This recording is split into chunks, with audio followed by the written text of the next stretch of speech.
Our story begins with a seemingly ordinary individual, someone who blends into the background of society overlooked by most. The main character, let's call them Marcus, is a black man who works as an office assistant at a large financial institution. At first glance, Marcus doesn't stand out as anyone particularly important. He's not a CEO nor a celebrity, but just a man doing his job, getting by in life, facing the same struggles that many of us face. Marcus lives in a modest apartment in a middle-class neighborhood. He doesn't seek attention or special treatment, yet there's a quiet strength in him that few people notice. His coworkers, for the most part, ignore him unless they need something from him. He's polite and efficient, but not the type to demand the spotlight. Marcus enjoys a quiet life, often spending his free time volunteering at a local shelter or spending time with his small circle of friends. What sets Marcus apart, however, is not just his job or his lifestyle. It's the way he handles adversity.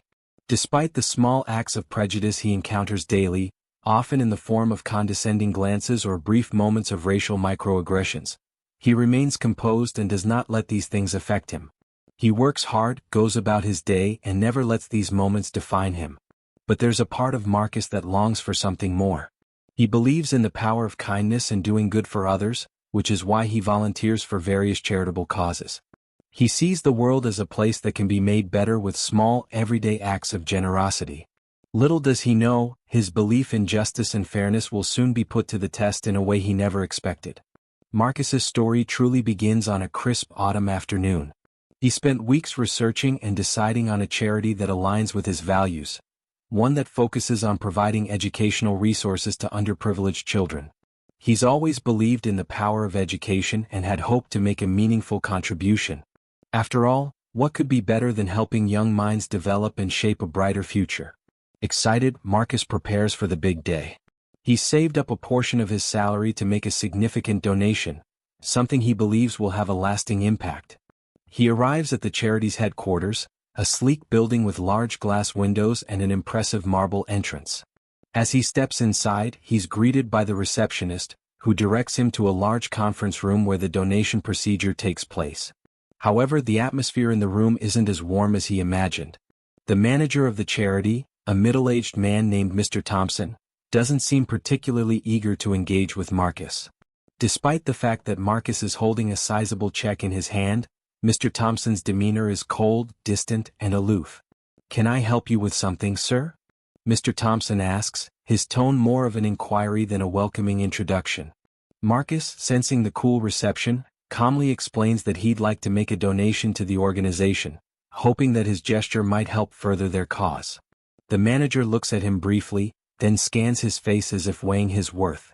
With an almost imperceptible sneer, Mr. Thompson motions for Marcus to wait a moment while he takes a phone call.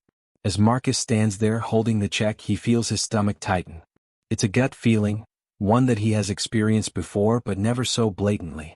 The room feels colder, the seconds stretch into eternity, and he can feel the weight of being underestimated, of being dismissed simply because of the color of his skin. This isn't just a case of indifference, it's something deeper, something that feels like subtle racism. When Mr. Thompson finally finishes his call, he returns to Marcus, still with the same stony expression. "We appreciate your interest, but unfortunately, we're not accepting donations from individuals like you at this time." Marcus feels his heart drop. "I don't understand," he says, trying to keep his composure. "Is there a particular reason? I've done some research on your organization and I believe in your cause." Mr. Thompson, without a hint of empathy, replies, "We've had past experiences with people who, how should I say this, don't represent the kind of clientele we want associated with our organization. I'm afraid we'll have to pass on your donation." For a moment, Marcus stands there, speechless. He can't comprehend what just happened. His mind races, and all he can feel is a mix of confusion, frustration, and hurt. Was it his appearance? His skin color? Or was there some other unseen barrier that was preventing him from making a difference? Without another word, he nods, grabs the check from the table, and leaves the building. As he steps outside into the brisk air, he's left with a bitter taste in his mouth. What was supposed to be an act of goodwill has turned into something much more. An eye-opening lesson in how deep-seated discrimination can still be alive and well, even in spaces that claim to fight for justice. In the days that follow, Marcus is consumed with a feeling of disbelief. The more he thinks about the incident, the more he realizes how profound and painful the experience was. His heart sinks every time he replays the scene in his mind, the cold, dismissive attitude of Mr. Thompson, the subtle but clear refusal based solely on his race. At first, Marcus tries to shake it off. After all, he's been subjected to countless small injustices throughout his life. He's accustomed to the occasional racial microaggressions, the sideways glances, the comments that are just veiled enough to be dismissed. But this was something different. This wasn't just a slight, it was a blatant rejection, an outright refusal based on nothing other than his skin color.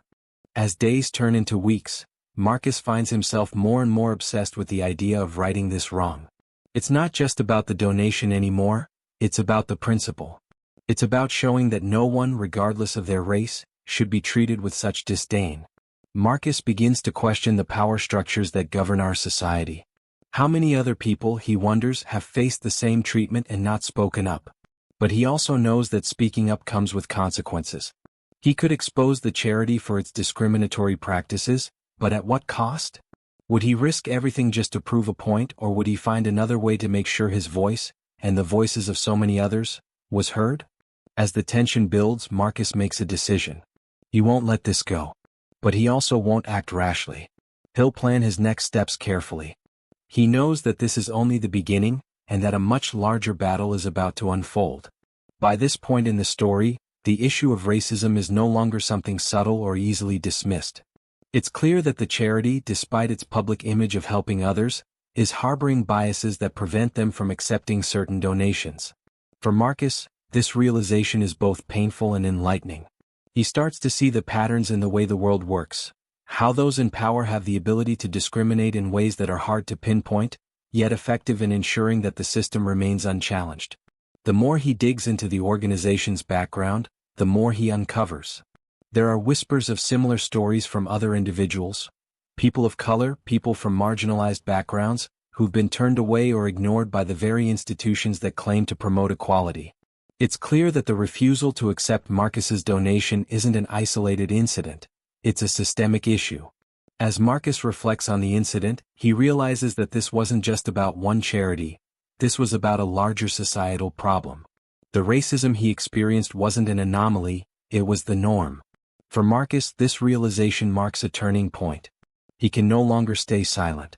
He has to make a stand. He begins reaching out to others who have faced similar injustices. He contacts friends, family members, and even strangers online, gathering stories and evidence of systemic discrimination in the nonprofit sector. The more he learns, the more he becomes convinced that the world needs to know what's happening behind closed doors. At this point, Marcus's frustration has reached a boiling point. He has a plan in mind, but it's not one that will be executed rashly. He knows that he has to be strategic. If he's going to take on the charity, he needs evidence, he needs support, and most importantly, he needs a platform to amplify his voice. He begins drafting a letter, one that will be sent to the media, demanding that the charity be held accountable for its actions. But Marcus is no fool. He knows that jumping straight into the fray could backfire. So, instead of acting impulsively, he spends weeks gathering information, preparing his case, and quietly aligning himself with influential allies who can help him turn the tide. He knows that his time will come, it's just a matter of when. Through this journey, Marcus finds himself evolving. The quiet man who once kept his head down and accepted life as it came is no longer content to sit idly by. He is transforming into someone who demands respect, someone who will no longer tolerate injustice, no matter where it comes from. As Marcus's plan begins to take shape, he feels a sense of purpose he's never known before. This is more than just one charity. This is a battle for justice, for equality, and for the right to be treated with dignity. Marcus is ready for the fight ahead. As the days pass after Marcus's encounter with the charity, he finds himself consumed with the feeling of injustice that still lingers in the pit of his stomach. The more he reflects on the cold, dismissive attitude he encountered, the more his resolve strengthens. He knows he cannot let this moment slip into the background, as it could be forgotten like so many other acts of racial discrimination. This moment, this experience has to be the spark for change. Marcus begins to reflect on his life and the history of discrimination he has witnessed, not just in his own life but in the lives of others as well. He starts to see the bigger picture. It's not just about his encounter with the charity, it's about the larger, deeply ingrained system of inequality that continues to affect millions of people every day. It's about people who have been marginalized, ignored, and silenced, simply because of the color of their skin. The more he thinks about it, the angrier he gets. He feels the weight of all those years of suffering that his ancestors endured, the years of systemic oppression that still exist today. Every instance of racial prejudice he had endured in his life suddenly felt even more suffocating. He had been patient before, he had taken it on the chin and moved on, but this was too much. The tension in Marcus's life builds daily. At work, he's subjected to the same microaggressions that have plagued him for years. His colleagues occasionally make comments about his style or his speech, as if to highlight his differences, even though they would never say such things to his face if he weren't black. And outside of work, he's become more acutely aware of the subtle and overt ways racism still pervades society. The injustice that Marcus experienced at the charity, an organization that should have championed equality and fairness, was like a slap in the face. He had reached out with an open heart, only to be rejected for something beyond his control, the color of his skin. That was the final straw. The rage he had kept bottled up for years now began to seep into his daily life.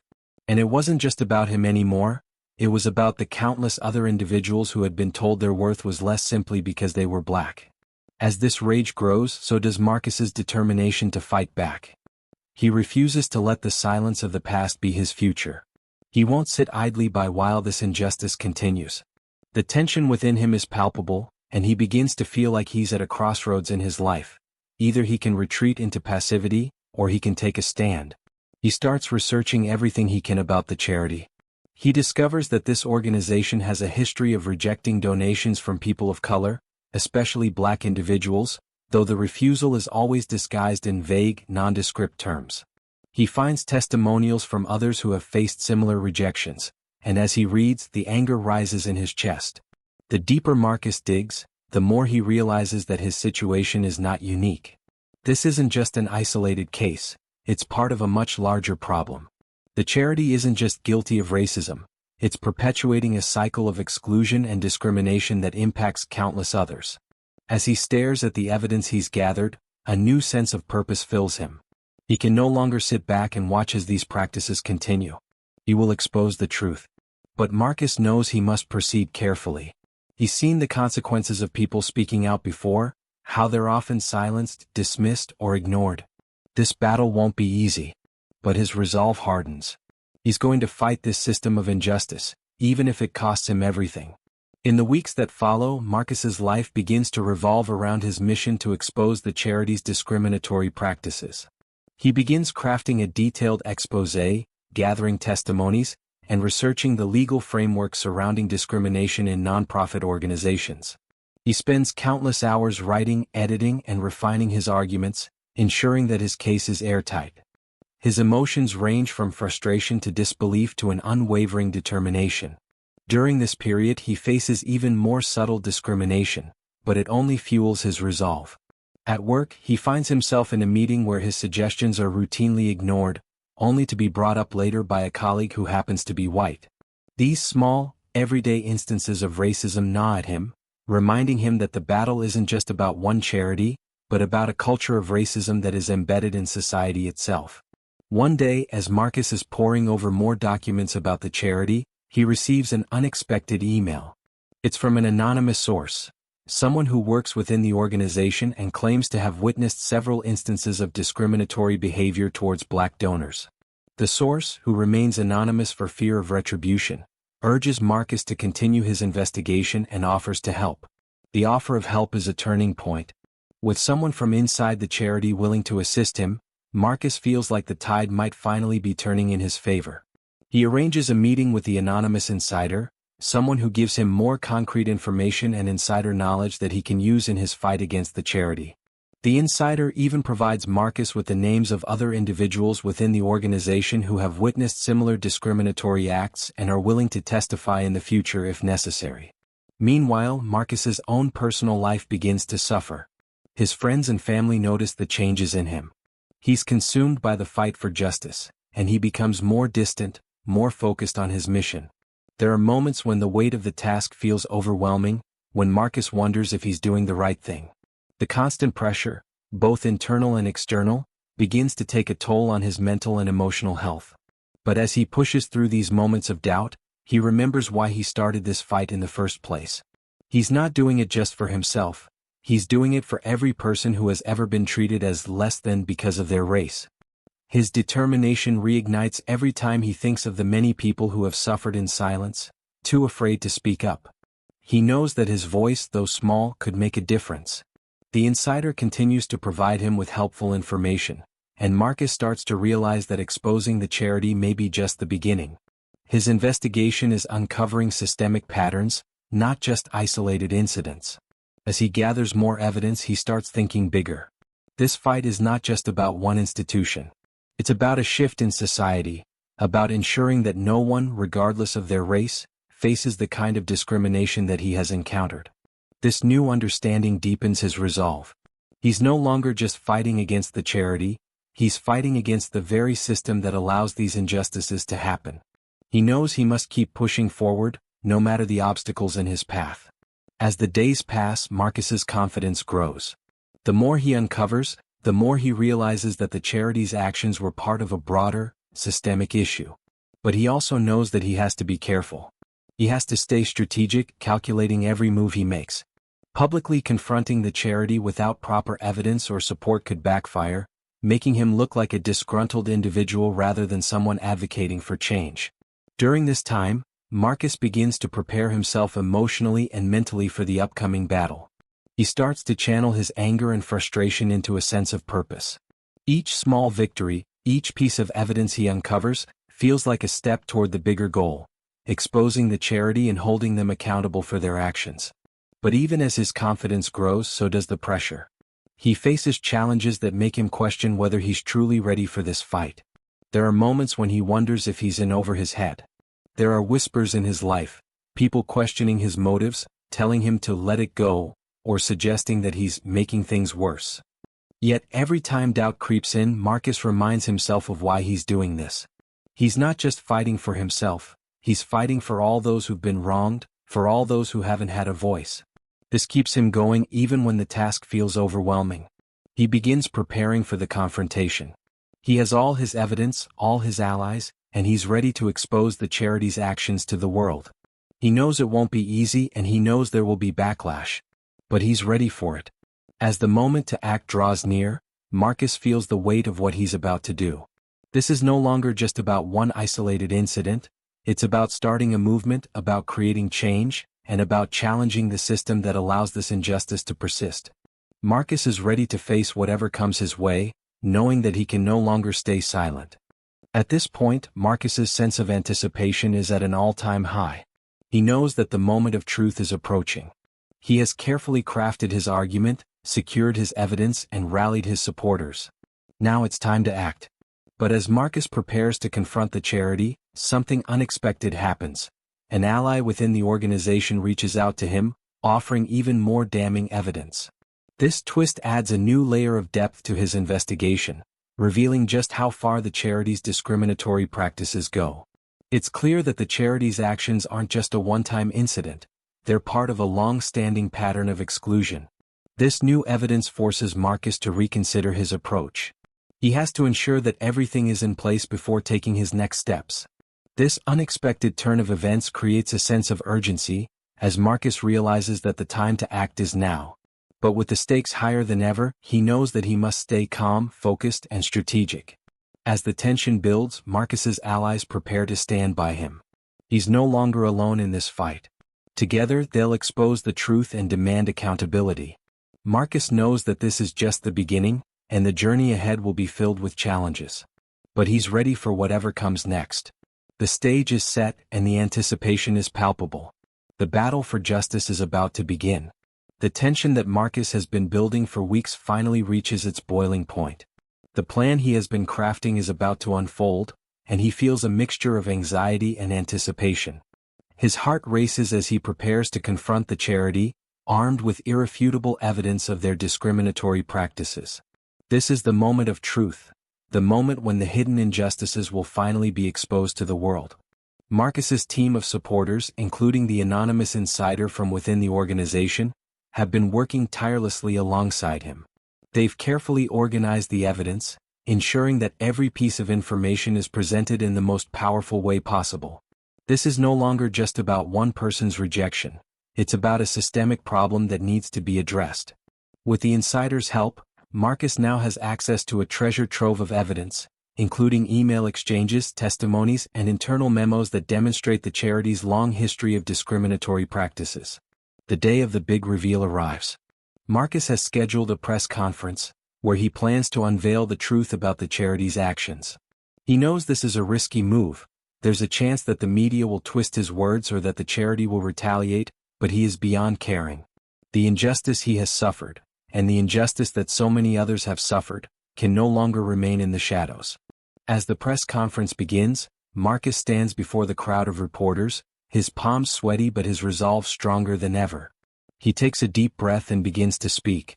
"Good morning," he says, his voice steady despite the weight of the moment. "Today I stand before you not only as someone who has been personally wronged but as someone who believes that no individual, no matter the color of their skin, should ever be subjected to discrimination. Today I am here to expose a charity that claims to fight for justice and equality, but whose actions behind closed doors tell a different story." As he proceeds, he presents the evidence, the testimonies of other Black individuals who have been denied the opportunity to donate, the emails where discriminatory language is used, and the damning internal memos that reveal the charity's systemic exclusionary practices. The reporters in the room are stunned, their cameras flashing as they document every word. Marcus pauses for a moment, letting the gravity of his words sink in. This charity has claimed to be a beacon of hope, but in reality, it has built its success on a foundation of prejudice. I refuse to stand idly by while such practices continue. The room is silent, and Marcus can feel the weight of the moment pressing down on him. This is it, his moment to bring justice to those who have been silenced for too long. The fallout from Marcus's press conference is immediate and explosive. The charity is thrust into the spotlight, with media outlets around the world picking up the story. The charity's board of directors, who had been blissfully ignorant of the scale of the problem, scramble to manage the crisis. Donations plummet as the public becomes aware of the charity's discriminatory practices. In the days that follow, the charity's leaders issue a series of statements, but they are vague and defensive. They claim that the accusations are being investigated, but fail to provide any specifics. The public, however, is unforgiving. Social media is flooded with outrage, and people across the globe demand accountability. In response to the growing pressure, the charity's leadership announces that they will conduct an internal review, but many doubt its sincerity. The public outcry intensifies, with former donors and volunteers severing ties with the organization. Within a week, several key board members resign, and the organization is forced to confront the truth of their actions. Marcus watches from the sidelines as the wheels of justice begin to turn. While the charity's leaders are scrambling to salvage their reputation, he knows that the fight is far from over. The damage has been done, but the battle for justice extends beyond the confines of this single charity. Marcus begins to receive messages of support from around the world. People who had suffered similar injustices come forward, sharing their stories and expressing gratitude for Marcus's bravery in exposing the truth. The media continues to cover the story, and soon, other organizations are being forced to take a hard look at their own practices. The ripple effect of Marcus's actions has begun. For Marcus, the resolution comes not in the form of accolades or public recognition, but in the quiet satisfaction that justice has been served. He knows that this is just the beginning, and that the fight for equality is ongoing. But in this moment he has achieved something meaningful. He has taken a stand and his actions have made a difference. As the charity continues to unravel in the aftermath of Marcus's revelations, the people who were directly responsible for the discriminatory practices begin to face the consequences of their actions. The manager who rejected Marcus's donation, Mr. Thompson, is fired from his position. Investigations into his role in perpetuating discriminatory policies reveal a long history of unethical behavior, and he is ultimately blacklisted from working in the nonprofit sector. Meanwhile, other employees who were complicit in the charity's practices are also held accountable. Several are reassigned to different positions, and some even face legal consequences for their role in perpetuating the organization's systemic discrimination. The board of directors is forced to acknowledge the failure of their oversight, and they hire an independent firm to conduct a thorough audit of the charity's operations. Many of the charity's major donors pull their funding, and the charity is left scrambling to repair its reputation. For Marcus, the karma of the situation is palpable. The individuals who thought they could continue their discriminatory practices with impunity are now facing the consequences of their actions. The justice he sought has been delivered, but not just to him, it's a form of social justice that benefits the entire community. As the charity's reputation continues to implode, Marcus begins to feel the weight of his success. He's been approached by journalists, activists, and even politicians, all praising his courage and determination in exposing the truth. But Marcus remains humble. He knows that the real work lies ahead. Though Marcus's battle with the charity has come to an end, the broader fight for equality continues. As he reflects on the events that transpired, Marcus feels a deep sense of empowerment, not because he has triumphed over an organization, but because he has found his voice and used it for a greater purpose. His actions have not only led to a tangible change in the charity's practices, but they have inspired others to speak out as well. Through this journey, Marcus has learned that true power lies in the ability to confront injustice, to challenge systems that oppress, and to never back down in the face of adversity. His story has become a beacon of hope for those who feel powerless in the face of discrimination. It's a reminder that no matter how small or insignificant one might feel, their actions can have a far-reaching impact. In the months that follow, Marcus continues his work, speaking at rallies, attending community meetings, and sharing his story with others. He becomes a symbol of resilience and a voice for the marginalized. As he walks down the street, people stop him to express their gratitude and admiration for his bravery. They tell him how his actions have inspired them to stand up for what is right. For Marcus, the journey isn't over. But the path ahead is clearer than ever before. He knows that as long as there is injustice, he will continue to fight. And in his heart, he believes that with each small victory, the world is becoming a better place, one step at a time. The final piece of the story comes with a dramatic reversal for the charity's former leaders. As the investigation into their practices deepens, they are forced to reckon with the fallout of their actions. The charity's founder, who had been silent throughout the scandal, finally speaks out, acknowledging the systemic racism within the organization.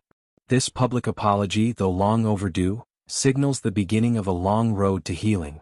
However, the apology comes too late for many, especially for those who had suffered under the charity's discriminatory policies for years. The former leaders express regret, but it's clear that their actions will not be easily forgotten. For Marcus, this moment represents both a victory and a reminder of the power of accountability. In the end, Marcus stands tall, knowing that his fight for justice has not only resulted in meaningful change but has also brought about the kind of accountability that so often eludes those in power. The story ends on a note of empowerment, one where Marcus's voice has made a lasting impact on the world around him. Through his courage and determination, he has shown that change is possible, even in the face of overwhelming odds. The immediate aftermath of Marcus's actions leaves ripples far beyond the charity he exposed. As the news of the scandal spreads, a shift begins to occur across various nonprofit organizations, corporate entities, and even local governments. Many of these institutions, particularly those that have long been regarded as paragons of goodwill, begin to feel the pressure of Marcus's revelations. They can no longer ignore the deep-rooted issues of racial discrimination that, until now, had remained hidden in the shadows. Nonprofits that once prided themselves on promoting equality and justice are forced to examine their own practices. They are confronted with uncomfortable questions about how inclusive their policies really are. Several organizations launch independent investigations into their donation processes, recruitment practices, and the subtle biases that may have influenced their operations.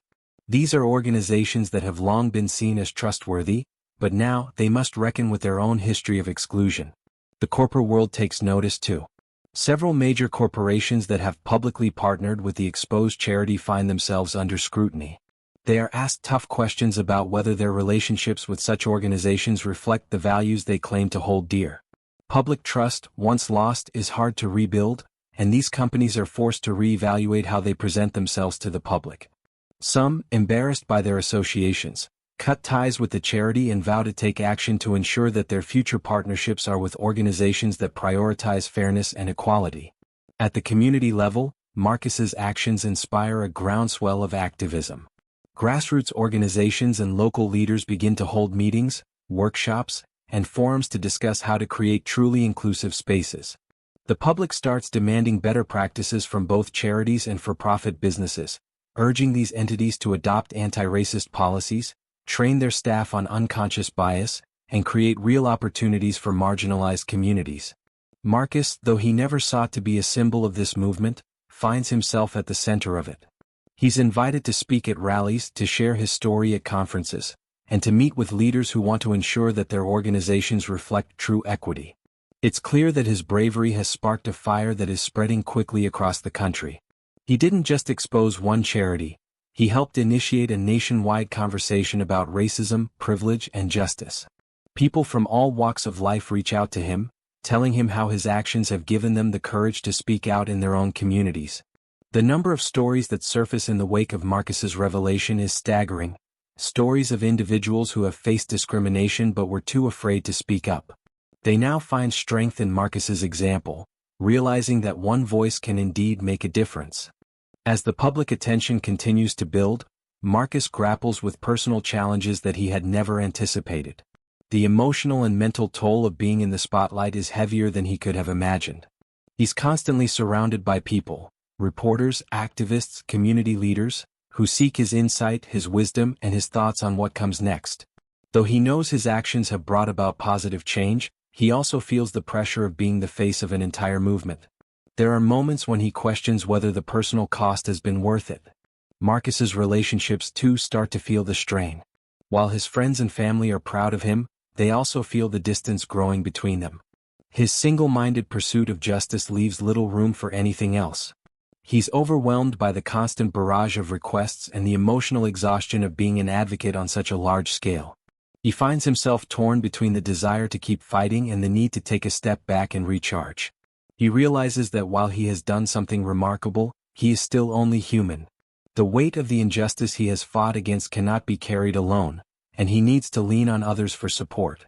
Marcus reaches out to his family and friends, explaining how overwhelmed he feels and asking for help in processing his emotions. This moment of vulnerability allows him to reconnect with the people who love him. They remind him of the importance of self-care and the necessity of balance. Marcus begins to attend therapy, seeking a safe space to unpack the trauma that has come from his fight for justice. Through these sessions, he starts to realize just how deeply the systemic racism he's fought against has affected him, not just in the public sphere but in his personal life as well. He learns to confront his own feelings of anger, frustration, and self-doubt, understanding that healing is just as important as fighting for change. Though the journey has been difficult, Marcus comes to understand that true growth often comes from moments of struggle. He learns that he can't pour from an empty cup, and in order to continue his advocacy, he must first take care of himself. This realization allows him to approach the ongoing fight for justice with a renewed sense of clarity and purpose. He understands that the battle is long, but it's a battle worth fighting, both for himself and for those who will come after him. The aftershocks of Marcus's actions continue to reverberate throughout society. As more organizations come under scrutiny, systemic racism becomes a more visible and talked about issue in the mainstream. The uncomfortable truths that Marcus exposed no longer sit in the background of the national conversation. They are front and center, forcing people to confront the realities of inequality that have been deeply embedded in every aspect of life, from charitable donations to corporate practices, from education to healthcare. Marcus's case leads to concrete legislative changes in some states, where laws are introduced requiring nonprofits to be more transparent about their operations and funding sources. These new regulations also demand that organizations conduct regular audits to ensure they are not perpetuating racial or gender biases in their practices. For the first time, there is a real push to make systemic change, not just lip service. At the same time, Marcus's story fuels a wider movement for social justice that transcends race. His actions inspire other marginalized groups, whether based on gender, sexual orientation, or socioeconomic status, to demand equality in the same way. The conversation about privilege and oppression grows, as more and more individuals realize that injustice is not a single issue but a complex, interconnected system that requires collective action to dismantle. Academia begins to take notice as well. Scholars and educators use Marcus's story as a case study in racial justice and activism, teaching young people about the power of one person to change the course of history. Marcus is invited to universities and institutions to speak about his experiences, and his story becomes an essential part of the curriculum in courses on social justice, activism, and inequality. As Marcus continues to reflect on his journey, he feels a renewed sense of purpose. His fight against the charity was only the beginning. The journey towards social justice is a lifelong commitment. But now, Marcus understands that his role is not just to be an advocate for change, but also to empower others to speak out, to use their voices, and to challenge the systems that keep them marginalized. He returns to the community where he first started volunteering, this time not as an outsider, but as someone who has experienced the very injustices that they are fighting against. He meets with young people, particularly those of color, and shares his story. He reminds them that their voices matter, that their stories are worth telling, and that they too can create change. Marcus organizes workshops on activism and social justice, teaching young people how to navigate the world of advocacy, how to use their anger and frustration constructively, and how to find strength in unity. Through these workshops, Marcus sees firsthand the power of empowerment. Young people who once felt silenced, now feel emboldened to speak out against the injustices they face. They begin to see themselves as change makers, just as Marcus had once seen himself. Through this work, Marcus comes to a profound realization. While he may have been the one to expose the charity, the real change is happening in the lives of those who are now empowered to take action. He sees in them the future of activism, the future of justice, and the future of a world that will one day be free of systemic oppression.